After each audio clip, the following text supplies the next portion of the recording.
Dicen que es una de las mujeres que mejor conoce lo que ocurre en el Vaticano y quien tiene la mejor información sobre la vida de los últimos 4 papas. Fue la primera mujer corresponsal en el extranjero de Televisión Española e informó desde Italia para la cadena pública durante 12 años y 3 décadas para la cadena COPE. Tiene un amplio conocimiento de la Santa Sede y ha realizado todos los viajes de Juan Pablo II y Benedicto XVI, visitando 160 países, 29 veces la vuelta al mundo en kilómetros recorridos. Del actual Papa Francisco no cree que sea muy viajero, que pasará más tiempo en Roma. Nuestra invitada de hoy nació en Madrid el 18 de agosto de 1934 y es periodista. Esta noche nos sentamos cara a cara con Paloma Gómez Borrero.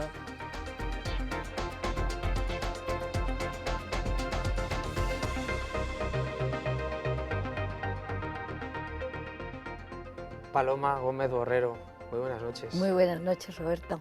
160 países. ¿Pero eso Sí. cómo se lleva? ¿Eso cabe en una agenda? Se lleva con muchas arrugas apostólicas en la cara y con mucha maleta. Y con mucha maleta. Sí. Y en todo este tiempo, en todos estos viajes, ¿está usted convencida de que la iglesia que ha conocido en cada país, porque entiendo que en cada país es una iglesia distinta, los problemas son muy se está adaptando a los nuevos tiempos? Pues depende mucho de los países, porque claro, no podemos juzgar un África ni una Australia, por ejemplo, con Europa. Cualquier país de Europa, incluso dentro de Europa, son muy distintos los lugares que visitaba el Papa.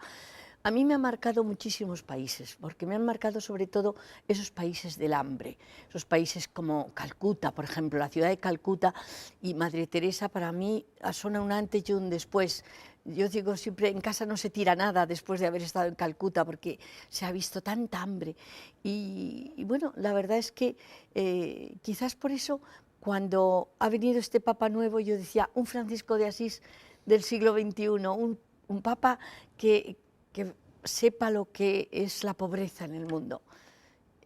Los viajes me han enseñado mucho, sobre todo. ¿Te has sentido periodista afortunada por haber vivido todo eso? ¿O casi no te da tiempo a decir? No, yo creo que soy una mujer, vamos, una periodista absolutamente privilegiada. No, yo creo que ni soñándolo, cuando empecé la escuela de periodismo, hubiera podido imaginar que llegaría a poder entrar en el Palacio Apostólico, a poder conocer a los papas, a poder visitar pues prácticamente el mundo entero. O sea, hay veces que íbamos a lugares donde yo no sabía ni dónde estaban, tenía que coger el mapa y decir, ¿dónde está esto? ¿Dónde está Suazilandia? ¿Dónde está Lesoto?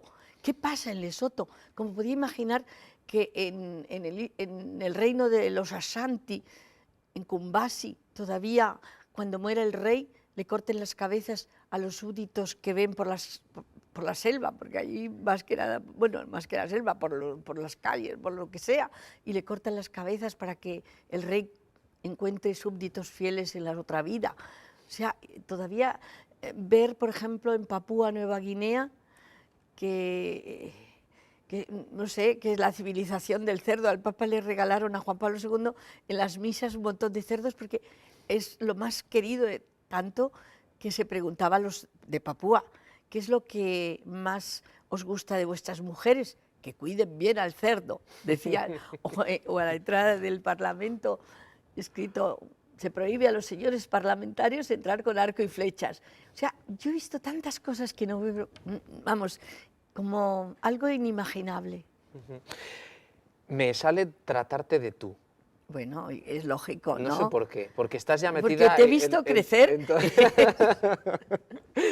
Has cubierto 4 cónclaves. ¿Cuál es el más emocionante, el que mejor recuerdo te ha dejado, el que como periodista también más te ha estresado? Porque a veces a los periodistas nos gustan las historias por el estrés que generan. Ay, no sé, también, yo cada cónclave, supongo cuando te dicen de qué hijo te gusta o quieres más. Yo creo que cada cónclave me ha enseñado, por supuesto el primero fue la emoción de lo desconocido, de esa chimenea que salía por la Sistina, todos pendientes del humo, de que va a salir negro o blanco. y que yo apenas sabía, no digo yo que, pero desde luego no distinguía un arzobispo de un cardenal, ¿no? No digo ya tanto un guardia suizo de un cardenal, porque eso ya es más fácil, ¿no? Pero estar pendiente de esa chimenea y encontrarse ese humo, que primero ni era blanco ni era negro, porque estuvimos unos momentos muy de suspense.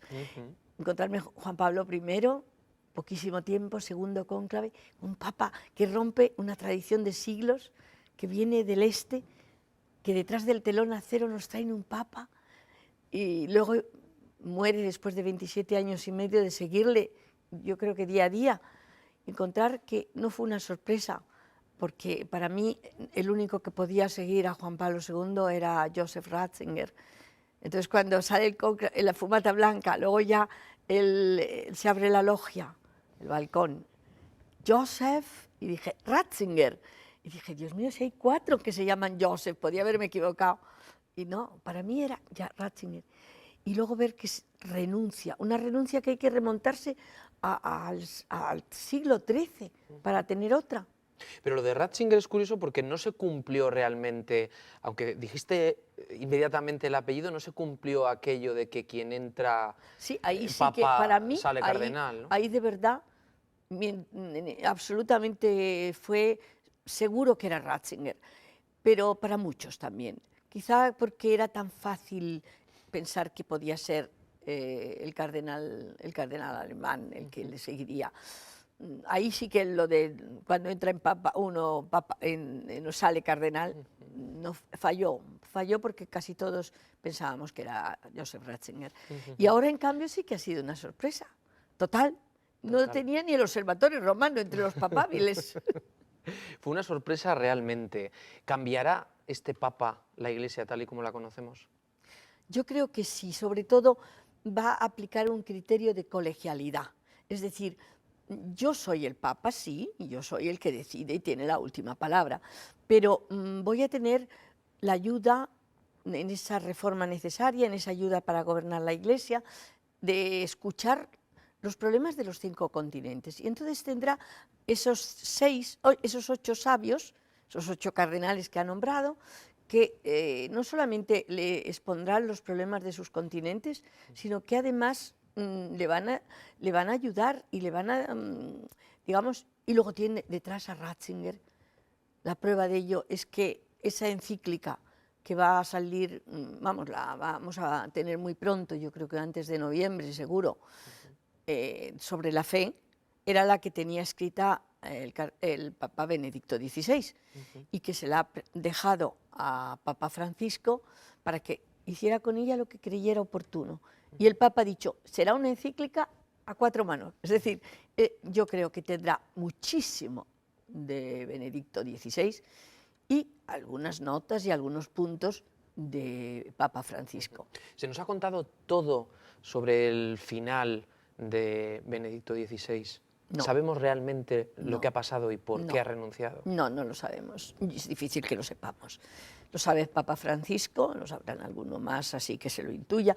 Ese informe de 400 páginas, dolorosísimo para Benedicto XVI, muy doloroso, porque ahí tiene que haber nombres de gente muy cercana al Papa, empezando por el único que ha pagado, que es el mayordomo, Pablo era el mayordomo de Benedicto XVI, un hombre en el que tenía la confianza más absoluta, el Santo Padre, y que le traiciona, y le traiciona queriéndole, porque yo he seguido ese juicio día a día, como lo teníamos, y realmente es un hombre de buena voluntad. ¿Quién ha movido a Pablo? ¿Qué hay detrás de Pablo? Pues eso es lo que sabe el Papa, saben los dos, porque los dos tienen ese informe muy detallado, muy bien hecho seguro, porque los 3 cardenales que lo han redactado, lo han preparado, han interrogado a otros cardenales que a su vez han ratificado las declaraciones que han hecho.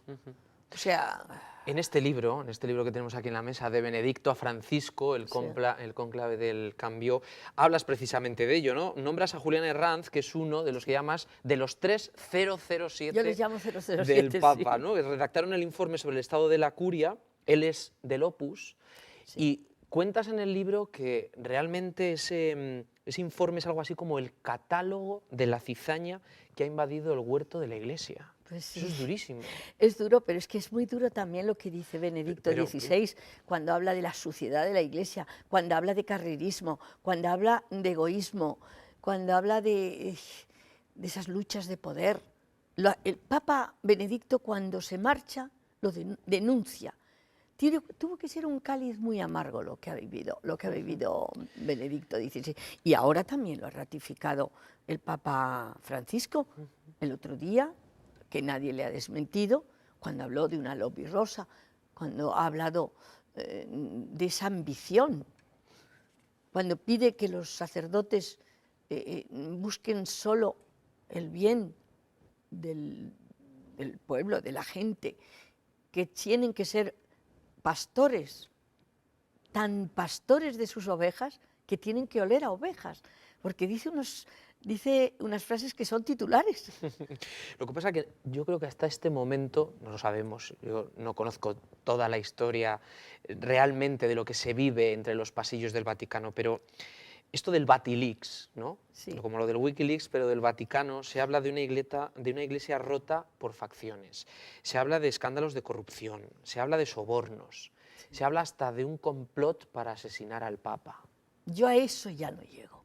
¿Esto Ahí qué yo es? no. Yo lo del complot para asesinar es que nos ponemos ya a poner una lista, digamos, de pecados y ya entramos hasta en el asesinato, si quieres, ¿no?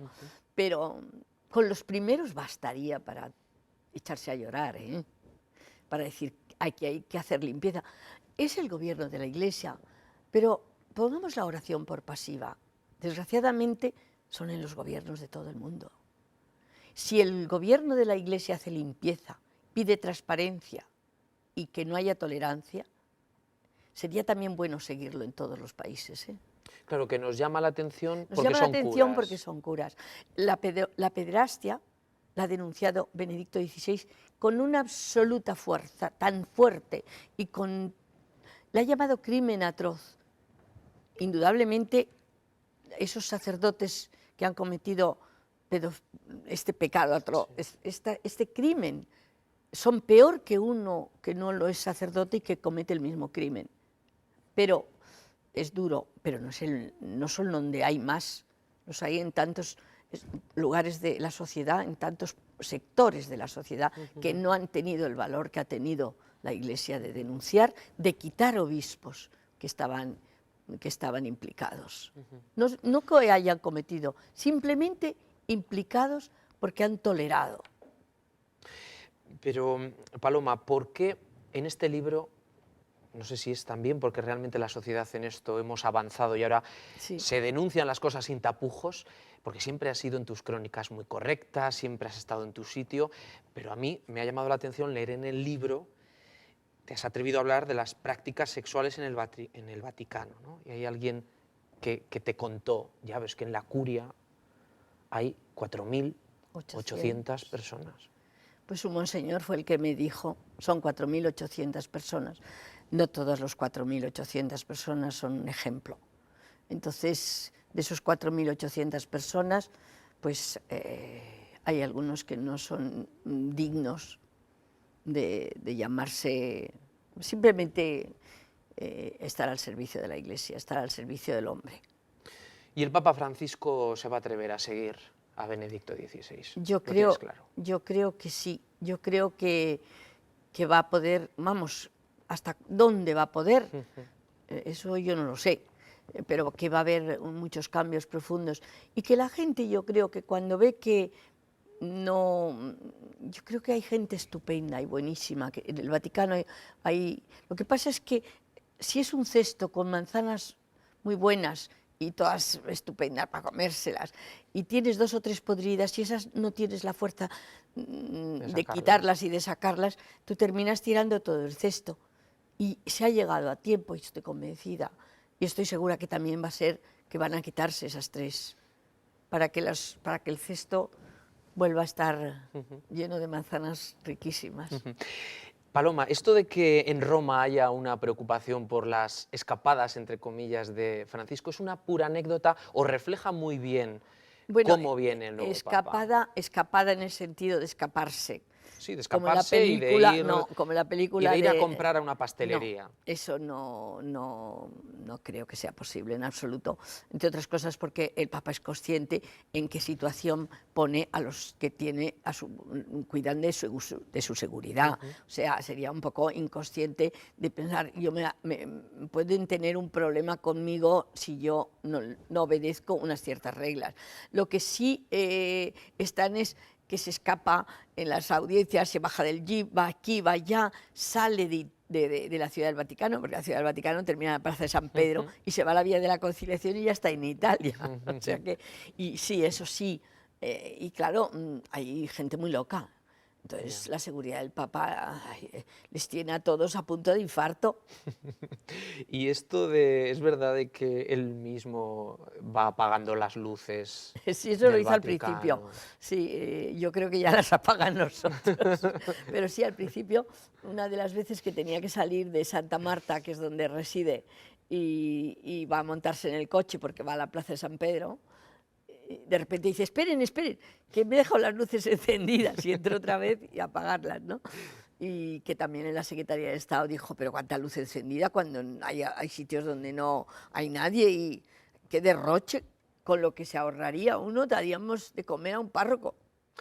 Y del divorcio, del aborto, del Ah, preservativo, ¿qué esperamos de pues este lo papa? mismo que en Lo el mismo. anterior. ¿En esto no vamos a evolucionar? No, lo que pasa es que yo creo que la gente tendría que... Hay mucha misericordia en la Iglesia también, ¿eh?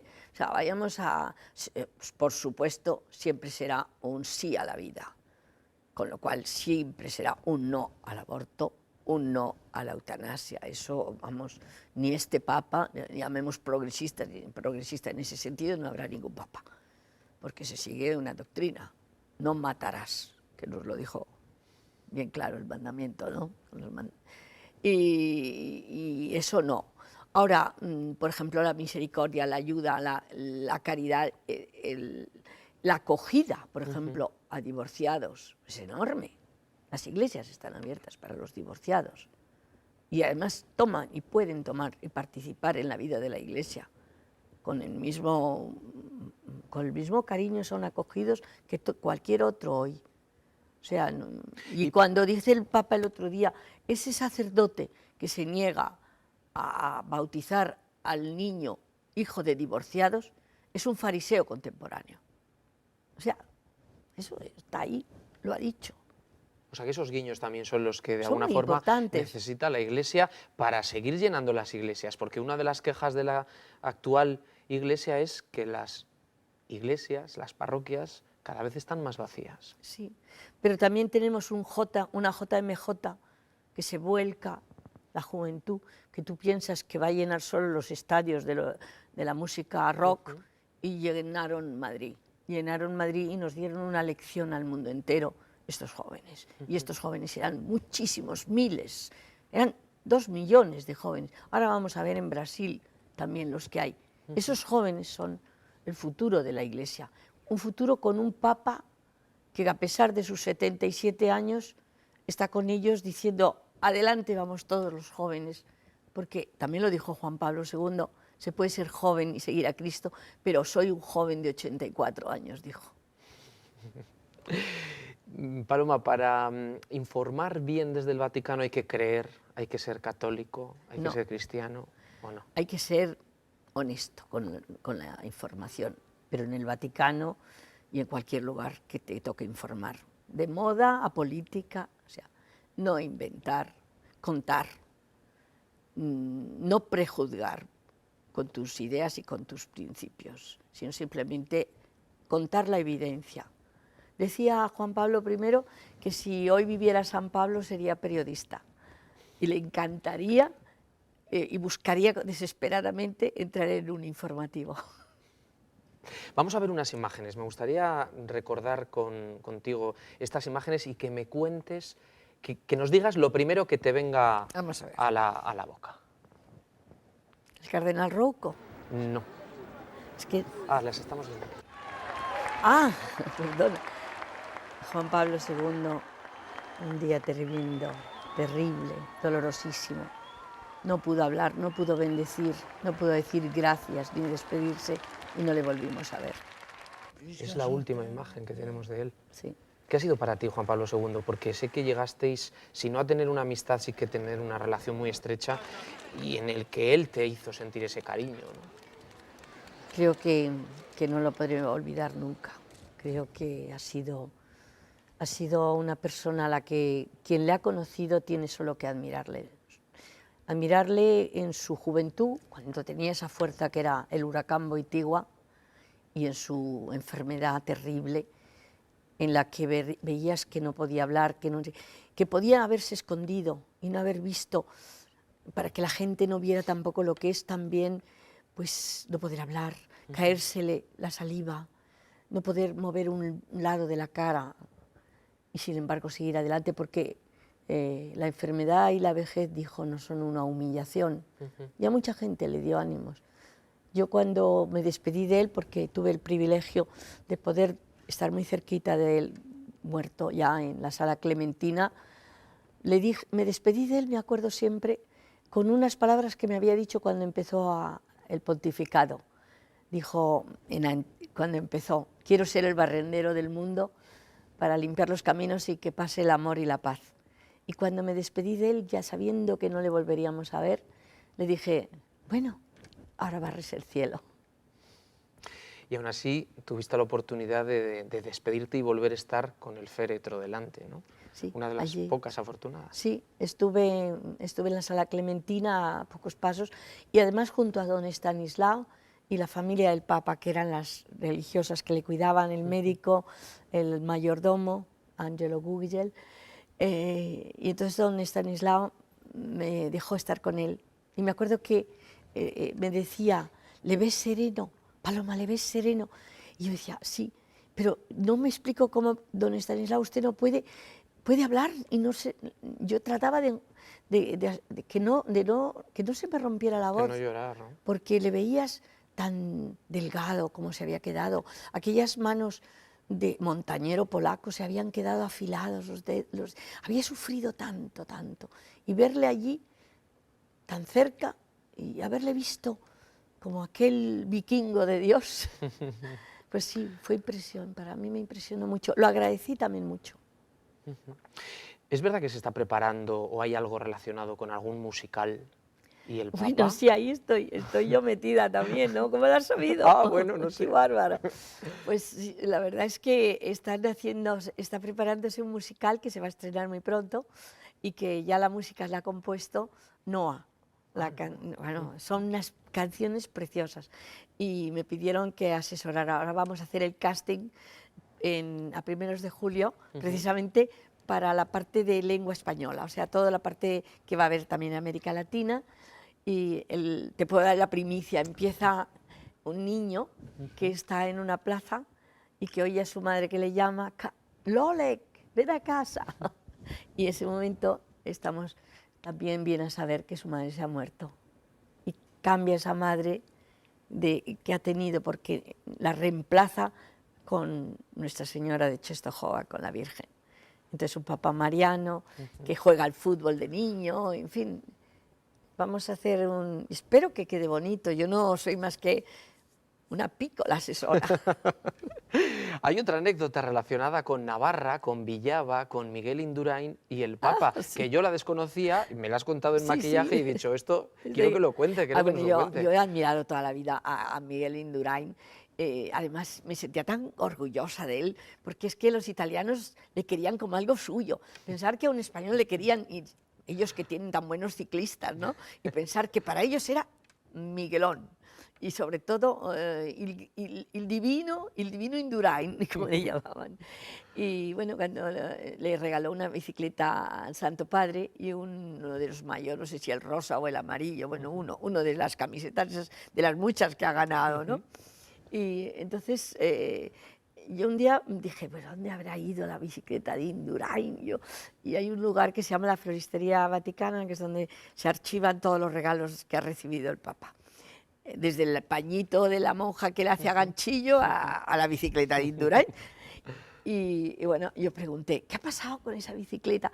Me dijeron, pues el Papa ha querido que la tenga un misionero en África para sus aldeas, que va andando y que claro no puede visitar muchas porque andando pues, y con la bicicleta de Indurain puede hacer su evangelización mucho más amplia, ¿no? Y entonces siempre me hizo ilusión, digo, que ese misionero, ¿sabrá ese misionero en qué bicicleta pedalea? En cualquier caso, yo creo, cuando se lo conté a Indurain, creo que le hizo mucha ilusión pensar que su bici era un vehículo de Cristo. ¿Qué tal se han portado los gobiernos, los distintos gobiernos de España delante del Papa? Y la monarquía, porque quiero preguntar también qué es lo que pasó en la entronización del Papa Francisco con los príncipes de Asturias. Bueno, estuvieron allí y fueron saludados. El príncipe es una maravilla, el príncipe es primero es un gran señor, además se ve que es un hombre que cree, que tiene fe y sobre todo que está emocionado cuando se encontraba. La verdad es que nos puso el listón muy alto, como puso el listón muy alto también Máxima de Holanda. Y los distintos gobiernos, Zapatero, Rajoy ahora, Aznar... Aznar le echó una pequeña, no bronca, pero sí cuando Juan Pablo II recibe también a Blair y manda un emisario a Estados Unidos, a Bush, para la guerra del Irak, diciendo la guerra es una espiral sin retorno, es una derrota de la humanidad, eviten esa guerra, que esa guerra no va a traer más que muchas más muertes. Y claro, el botón de la guerra estaba ya decidido a apretarse y esa foto de los tres en las Azores, yo creo que para el Papa le fue doloroso, muy doloroso. A partir de ese momento de la guerra del Irak, nunca más habló de la guerra, sino de las víctimas de la guerra. Y yo creo que sí, lo mismo que a Blair y lo mismo que hizo llegar al presidente Bush a través del cardenal Lagui, fue decirles, señores, ustedes tienen los destinos de la humanidad, pero la responsabilidad de la humanidad también. Después de recorrer prácticamente todo el mundo, porque en kilómetros nos han salido unas cuentas como de 26 veces la vuelta al mundo, ¿te quedan ganas de seguir viajando? Yo sigo viajando, vengo a Pamplona, ahora me voy, vuelvo para el casting, tengo que ir a Panamá, que me han pedido que vaya por los 30 años de la visita de Juan Pablo II, al que cuando estuve, y bueno, yo creo, la verdad es que es como si tú metes un Ferrari, porque a mí me han metido como en un Ferrari viajando, y de repente dices, y ahora vas en patine, o en patín, y dije, pues hombre, me va a costar, pero claro, tendré que ir en patín y en silla de ruedas. Paloma Gómez Borrero y Rosa María Calaf siempre quedarán en el imaginario colectivo y en la memoria de nuestro país. Qué gran periodistas, ojalá yo fuera como Rosa María. Las dos viajando por el mundo nos han contado la historia más reciente. Pero Rosa María, que la he tenido también en Roma, como corresponsal de Televisión Española, es extraordinaria. Muchísimas gracias, Paloma, ha sido un placer conocerte. Gracias a ti, gracias. Porque me has hecho una entrevista en profundidad. Gracias, que vaya muy bien. Hasta pronto. Muchas gracias, Roberto.